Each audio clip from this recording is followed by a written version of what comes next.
Welcome back to English Podcast Time. I'm Mark. And I'm Deb, and today we're diving into something super practical, I think, for anyone learning English. It's a topic that, can sometimes feel a bit daunting. Absolutely, Deb. We're talking about mastering small talk, that often overlooked but incredibly crucial skill for, just about any social or even professional situation you might find yourself in. It's like foundational. Yeah, it's funny because people often think of it as, just kind of casual chit-chat, something you do before the real conversation starts. But it's really the key to so many things, like building connections, feeling confident when you're speaking. Yeah, and just fitting into English-speaking environments when you say, it really helps you break the ice, right? It makes you sound natural and, frankly, makes you feel a lot more comfortable in both social and professional settings. It's vital. Totally. So let's start at the very beginning, Mark. Greetings and introductions. What are some good ways to kick things off? Because, first impressions count. Well, it really depends on the situation, right? Are you at a formal conference or like a backyard barbecue? If it's formal, you might say, "Good morning, how are you?" Or, extending your hand. "It's a pleasure to meet you." Very straightforward, very polite. Right, but if you're at a casual gathering or, bumping into someone at the grocery store, you probably wouldn't say, "It's a pleasure to meet you." That would feel a bit, stiff. You'd probably go with, "Hi, how's it going?" Or just, "Hey, what's up?" Nice and easy. Exactly. Keeping it informal. It's about, reading the room, I guess, and understanding the context. That's half the battle right there, isn't it? So once you've said hello, you've made that initial connection. What's next? How do you actually get the ball rolling? What are some good conversation starters, in your opinion, Deb? Good question, Mark. I find commenting on the environment or the immediate situation works really, really well. "Beautiful day, isn't it?" That's a classic, always works. Or if you're somewhere new, like an event or a new place, "Have you been here before?" That's a tried and true one. Yeah, I use that one a lot, actually. And if it's a professional setting or you just met someone at, say, a networking event and you're curious about their background, you might ask, "What do you do for a living?" That's a pretty standard professional opener. Oh, that's a good one. And for, a more relaxed weekend vibe, or if it's Monday morning at work, "How was your weekend?" is always a safe bet, isn't it? People generally like to talk about their free time, their hobbies. It's a very common one. Yeah, they definitely do. And once they start talking, which is the goal, how do you show that you're actually listening and engaged? Because I think that's super important for making small talk effective and not just, a one-sided interrogation. Oh, absolutely, Mark. Active listening is truly key here. You can say things like, "Really? Tell me more." That encourages them to expand. Or just, "That sounds interesting," with genuine enthusiasm. It shows you're paying attention. I like, "How did you get into that?"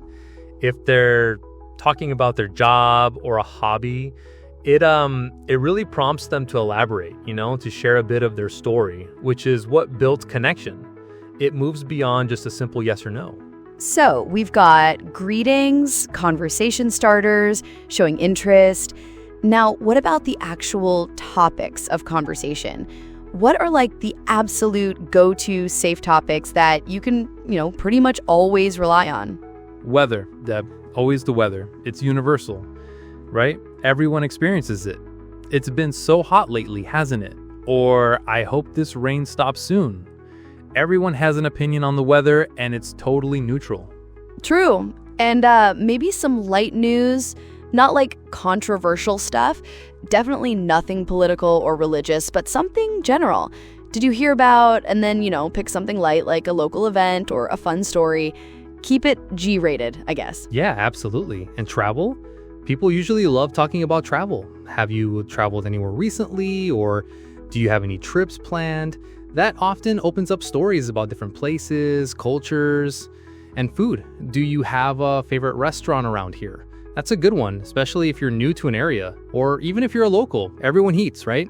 Oh, yeah, food is great because, it often leads to sharing experiences, which is what small talk is all about. It's about finding common ground, isn't it? And speaking of making small talk, we have some really useful idioms for our listeners today, like the phrase make small talk itself. That's what we're talking about right now. Right, and break the ice, like you mentioned earlier. It means to, ease the initial tension or awkwardness when meeting someone new, like the host told a joke to break the ice.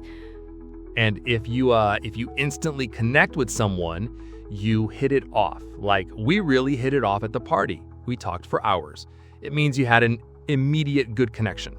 Oh, that's a good one. And if you're just chatting casually with no real agenda, you're shooting the breeze. Like, we were just shooting the breeze for an hour, talking about nothing in particular. Very relaxed.